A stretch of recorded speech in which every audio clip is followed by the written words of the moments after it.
Hello, नमस्कार. देवयानी क्रिएशनमध्ये तुम्हा सगळ्यांचं स्वागत आहे.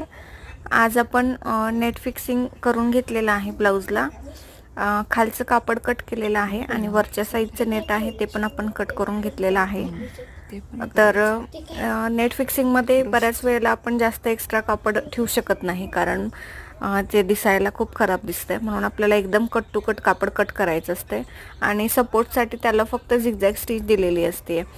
तर त्याच्यातून आपला ब्लाऊज आहे ते नेट थोड्या दिवसांनी किंवा 2-3 वेळा यूज करून झाल्यानंतर खराब होऊ नये म्हणून आपण त्याच्यासाठी फिक्सिंगसाठी डबल फिक्स करण्यासाठी आपण फॅब्रिक ग्लू वापरतोय. तर इथं मी फॅब्रिक ग्लू लावून घेते. खालच्या आणि वरच्या दोन्ही साईडला लावायचं असते. स्टिच पूर्ण झाल्यानंतर, कपडा कट करून झाल्यानंतर आपण फॅब्रिक ग्लू लावून त्याच्या स्टिचेस आहेत त्यांना आपण फिक्स करायचं असते.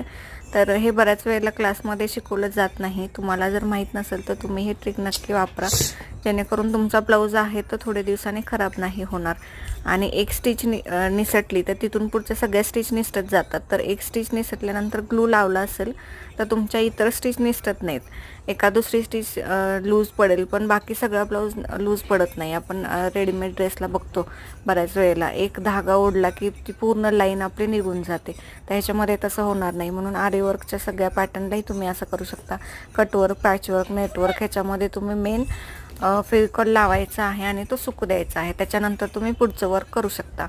आता जास्तही फेविकॉल लावायचा नाही किंवा फॅब्रिक ग्लू आपण जो लावणार आहे तो अति जास्त लावायचा नाही, कारण तिथली जागा हार्ड होते आणि मग तो कापड तिथे सुई टोचवायला आपल्याला अवघड जाते. तर व्हिडिओ आवडल्यास लाईक करा, शेअर करा आणि सबस्क्राईब करा. थँक्यू.